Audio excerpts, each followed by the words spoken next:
color of the sky coincides with the moment in time she described. Dainsleif had memories implanted into his mind. Could it be that it's happened more than once? We thought Chief Amadea forgot about the missing villager, but it turns out we're at a moment in time before the village issued the commission. No, that doesn't seem right. I need to think about this some more.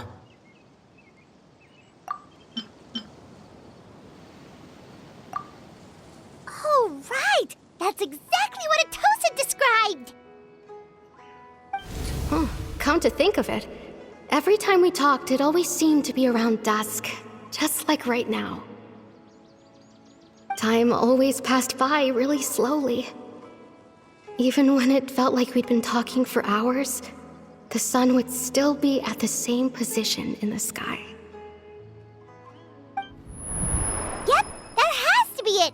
This is definitely Atosa's memory. Yeah, that's where they'll be!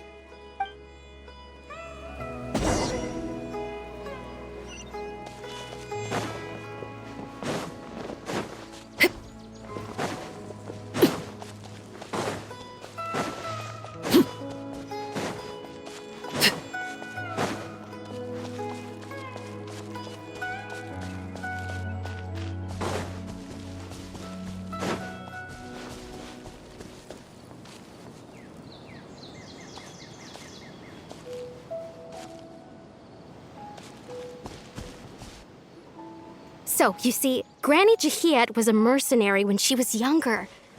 She just talks like that out of habit. She's not trying to scare the children on purpose. Oh, there I go again. Always talking about my own things. Do you maybe have anything you want to share? It's okay if you don't. You could also just talk about what you think of me? Oh, I think you're an incredibly strong and thoughtful young woman. You'll meet many amazing people and live a very happy life. You won't miss someone like me.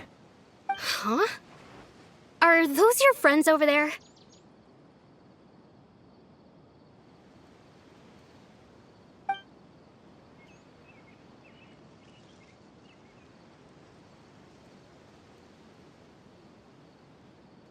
Oh, right! This version of Atosa hasn't met us yet! Friends? I guess you could say that. It must have taken them a lot of effort to find me. So, I should see what they need. I'm sorry, Atosa. We'll have to continue this conversation another time. Another time, huh?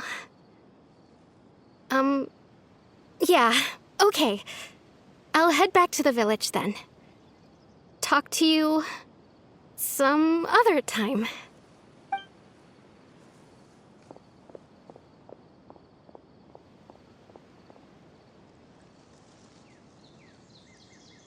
It's nice to see you, Traveler. I believe this is the first time we've met.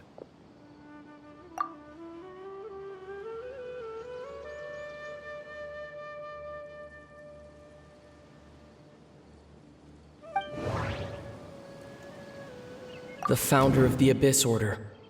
The man who broke the curse of immortality.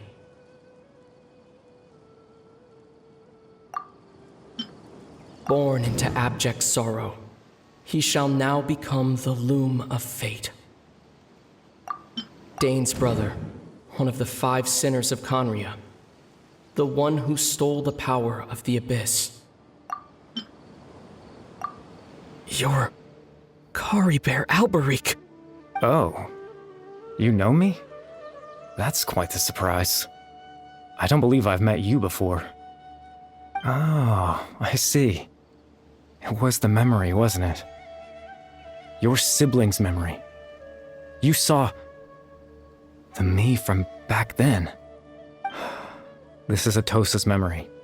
I came here to say goodbye to her. But I suppose I'll just leave her a message instead. Come, let's find somewhere else to talk.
I suppose you could call it the realm of my consciousness. I'm someone who no longer exists in the real world after all, as you well know. It's nothing. I still have enough strength to play the part of a good host. I've always hoped that I'd get the chance to talk to you like this, and now, the time has finally arrived.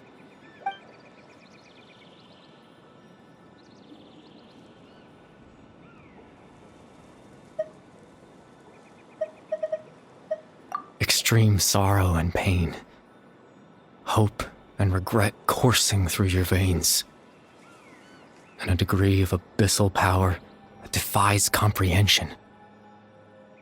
Father told me that once I possessed all those elements, I would become the loom of fate, but despite his intentions for me, I never truly became the loom of fate. I was merely used as a means for its construction. In truth, I died the moment I set everything in motion. The person you see before you now is nothing but a remnant of consciousness left over within the loom of fate.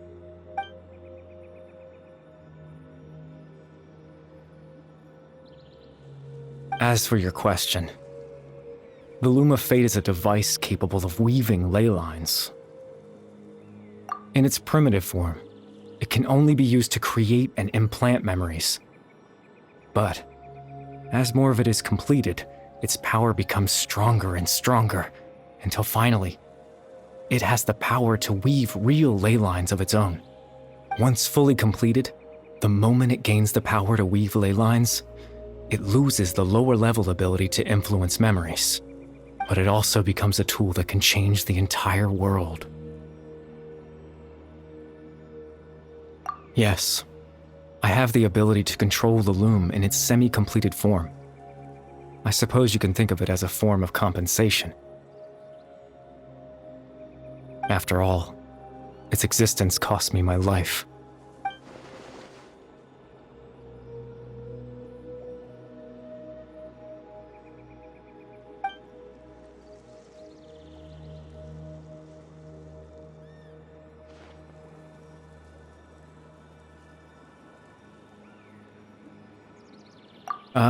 That.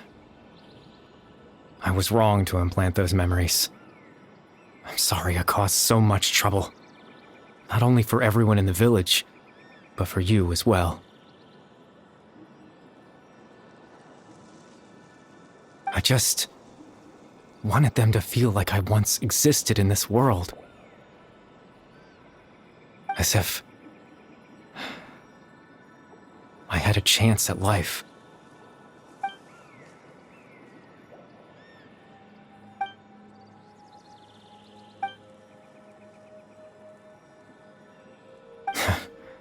I know what you must be thinking. Why would I do something so meaningless? But I just couldn't accept it. I had to know what it would be like if I had my own life. What kind of person I would be. What other people would think of me. Chief Ahmadiyya, Baram, Granny Jahiyat, Atosa.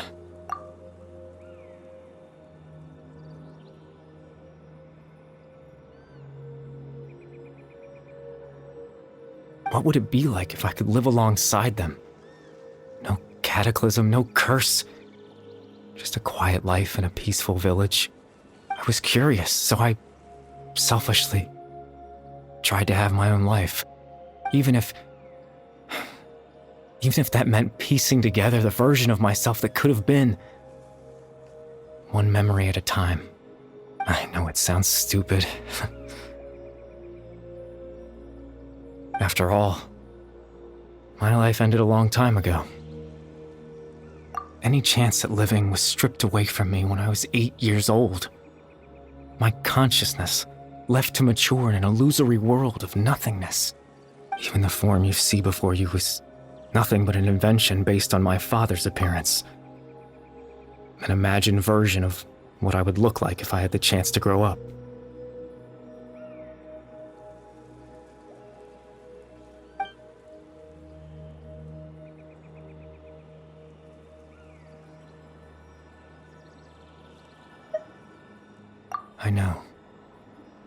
But there's nothing I can do to make them find me. If I could exist in the real world, I would return without a second thought and surprise them with the suddenness of it all. But, well, that's not possible for me.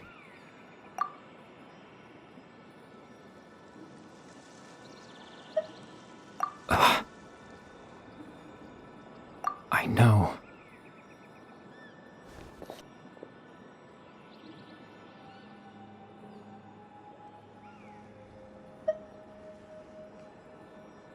Captain Dainsleif. Twilight's sword, you mean? No need to meet up with him. Things should already be settled on his end. Exactly. As someone who could only exist in people's memories, the fact that I'm able to talk to you in my consciousness like this can only mean one thing. The loom of fate has already been completed.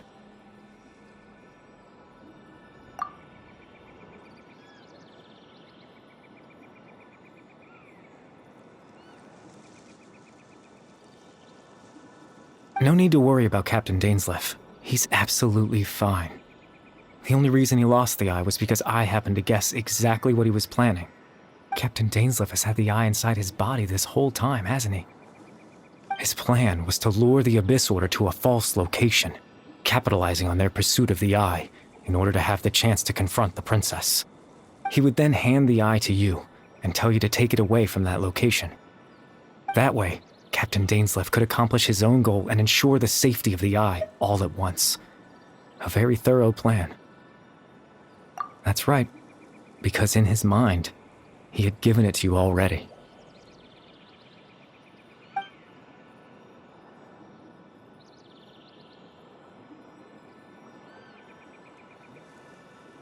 Before you two entered that false location. Traveler, wait.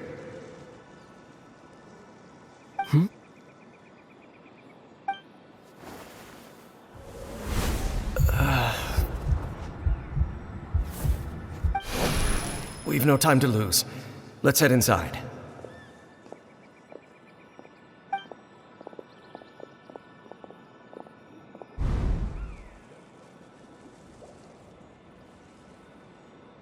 That was when I implanted the memory of him handing you the eye. Given the tense situation at that time, Captain Dainsleif failed to notice anything out of the ordinary, and took that memory to be real.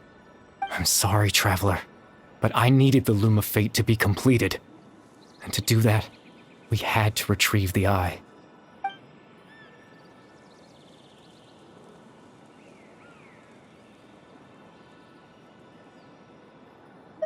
I promise I'm not trying to conceal anything from you, but I truly have no idea what the princess is planning.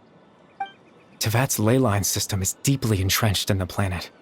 Creating new ley lines can neither replace nor extend the ones that already exist. In the face of everything they could be planning, I fear I'm too insignificant to even get a glimpse of the bigger picture. In any case, I had my own use for the Loom of Fate, and my goal, at least, has been achieved. You remember my father, don't you? Clotar Alberic. I believe you saw him in your sibling's memory, after he used the power of the Abyss to restore consciousness to my hilichurl form.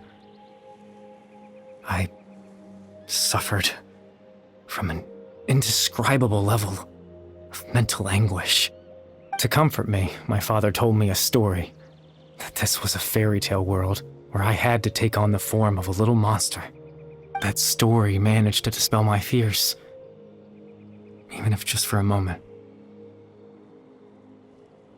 My goal was simple, to use the Loom of Fate in its near-completed form, when its ability to create memories was at its strongest, to implant a specific memory into the minds of the hilichurls. In that memory, I would tell them a story, just like my father did for me. It was a story of fairy tales and love. But more than anything, it was the story of us.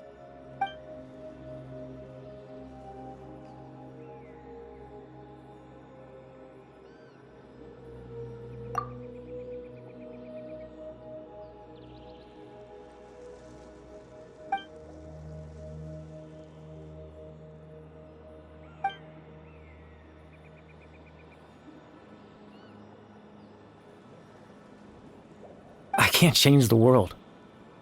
Not when I lost the very right to exist within it. Implanting those memories, that was the most worthwhile thing I could offer. All that's left of my existence is a wisp of residual consciousness tied to the loom of fate. In truth, that trace of my consciousness should have dissipated long ago. My goal was the one thing that allowed me to hold on all this time. But now, the bedtime story is finished. And it's finally time to rest.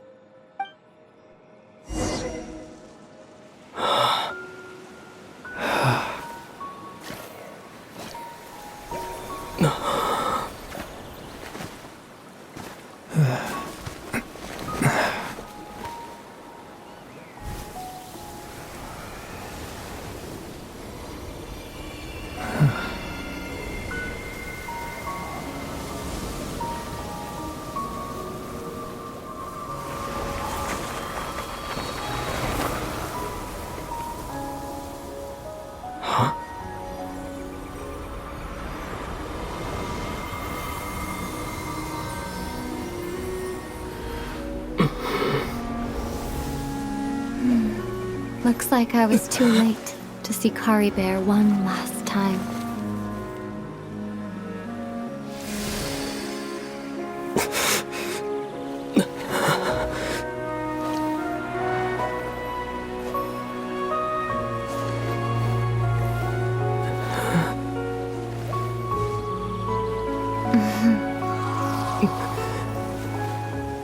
Kari Bear's consciousness is gone, and this space will soon disappear along with it. Neither of us belongs here. That's why we're not tangible. Were that not the case, I'd love to hug you too. Well, how about a conversation?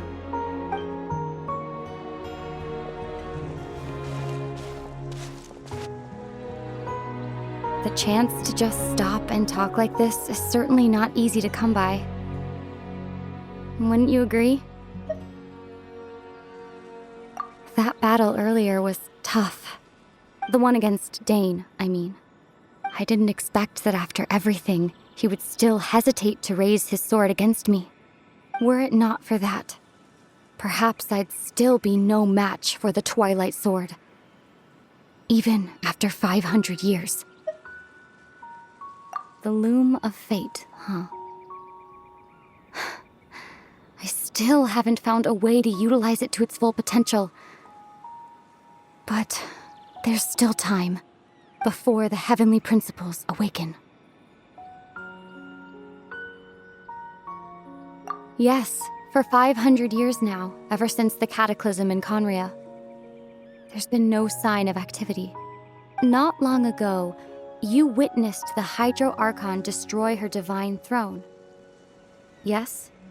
Such a flagrant disregard for the rules, and still Celestia took no action. I suppose that's proof enough of the Heavenly Principles situation. However, the Heavenly Principles will awaken. We just don't know when that will be, or what might trigger it. You could say that. Just look at Kari Bear. He was so pure and single-minded. The space we now find ourselves is a perfect representation of who he was. Quiet and peaceful. Even as a hilly churl, seeing the terrible sight within the mirror wasn't enough to taint his spirit.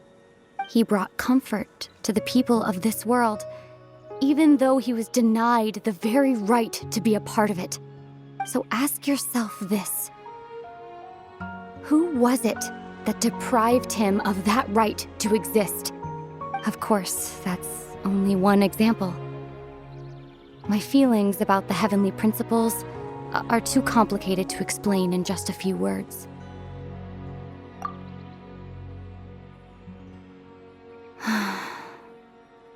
Ether?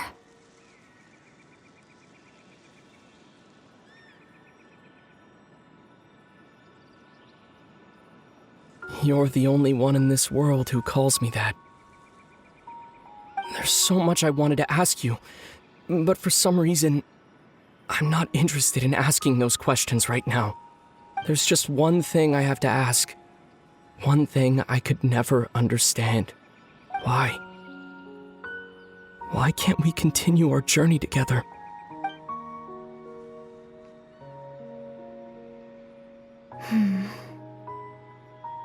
At the end of my journey, I arrived at a place known as the Sea of Flowers at the end. Do you remember? A long time ago, when we traveled between worlds together, you told me you wanted to find a place in the universe where that one flower was in full bloom.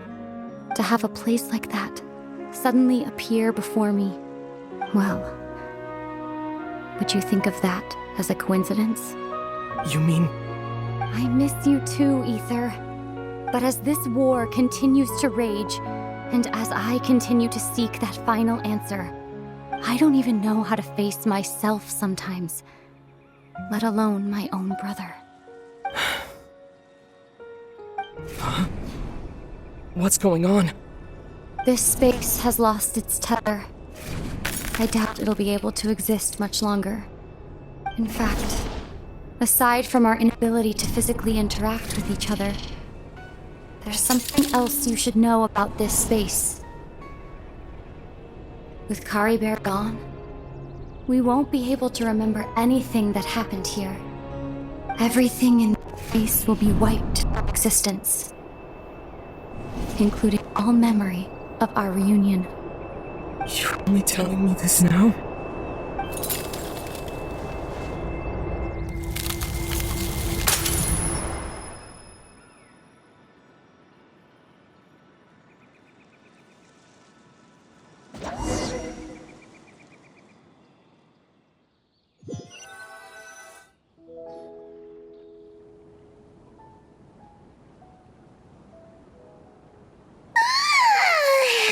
Still so sleepy. Paimon's head feels all fuzzy. Oh, Paimon woke up a little earlier than you, so Paimon will fill you in. The villagers said that they saw us sleeping near the village yesterday. They couldn't wake us up no matter how hard they tried, so they decided to just bring us back here. Oh, and Dane came by just now. It looked like he was injured. He didn't say anything, though. Just made sure that you were all right and left.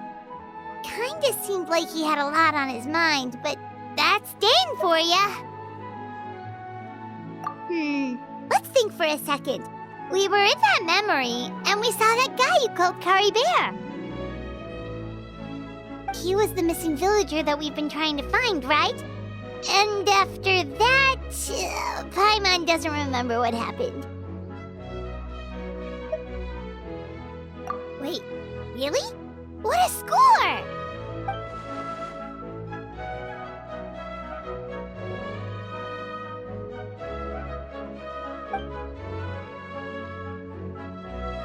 Well, what happened after that?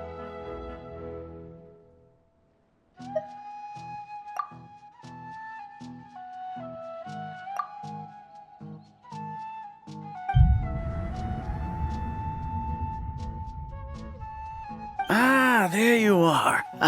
Sleep well? Bayram, you sure seem happy. Did something good happen? Something good? Huh. Wasn't anything good or bad, I'd say. It's just that, well, the village organized another search party yesterday. It didn't feel right to leave all the searching to the adventurers. So there we were, searching away, when suddenly this one guy said it all came back to him. According to him, one day around dusk, he was passing by this one tree outside the village, and he saw our missing villager. There he was, sleeping under that tree all by himself. His parents came a little later to wake him up, and they all left together. They looked like quite a happy family, apparently. And after that, well, we all started to feel like that really is what happened. Kind of strange that we forgot all about it for so long.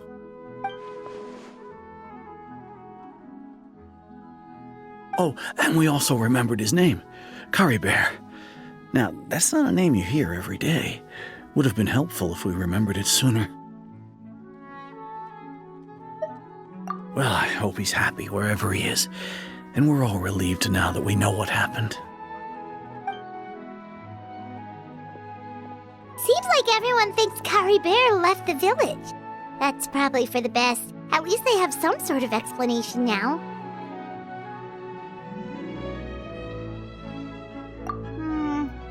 Paimon wonders how Atosa's doing. Maybe we should go check on her. If she hasn't remembered like everyone else, we can tell her what happened. Paimon didn't see her in the village just now, so she's probably at the tree. Come on, let's go talk to her.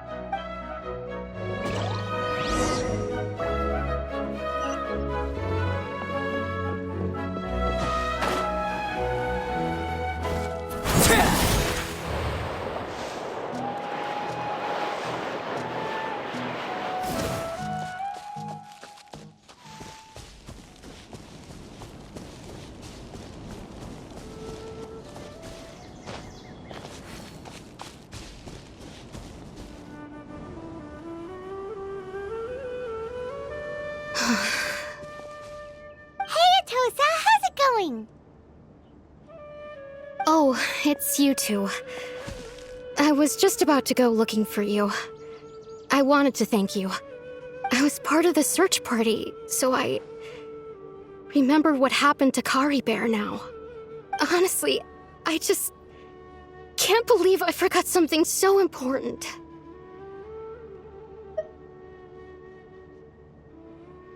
It's funny, but I have this feeling he told me the same thing. I just can't seem to remember when. I guess it doesn't really matter anyway. Life is made up of a series of memories. As long as I hold on to our time together, he'll always be a part of my life. I'm just happy I got to meet him. So, who cares what happens in the future, right?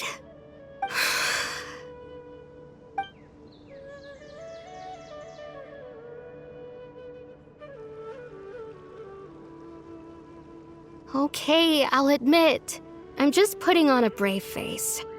I was dumped, wasn't I? Otherwise, why would he just leave like that without saying goodbye?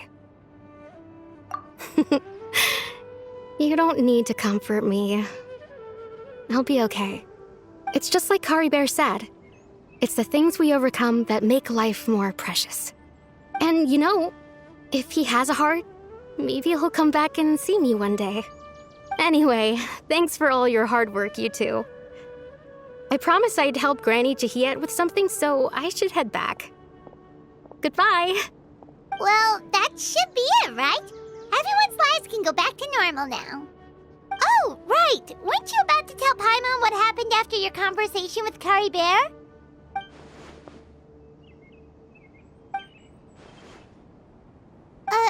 A picture? Where'd that come from? Let Paimon see.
An impressive bounty.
Ad Astra Abyssosk. Welcome to the Adventurers Guild. Thank you for completing today's commissions. Here is your reward.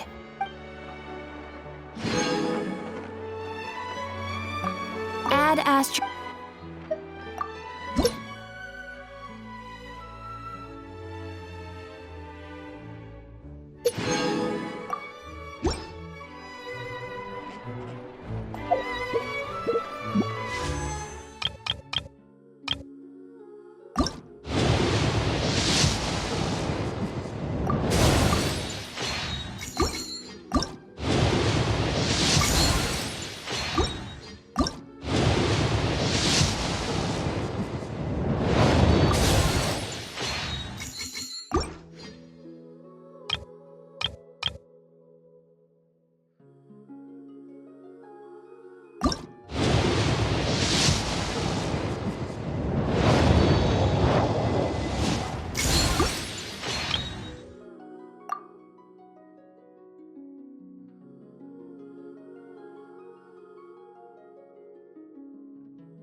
Exactly, but none of them believed me. I don't think there'll be an extra.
Yeah!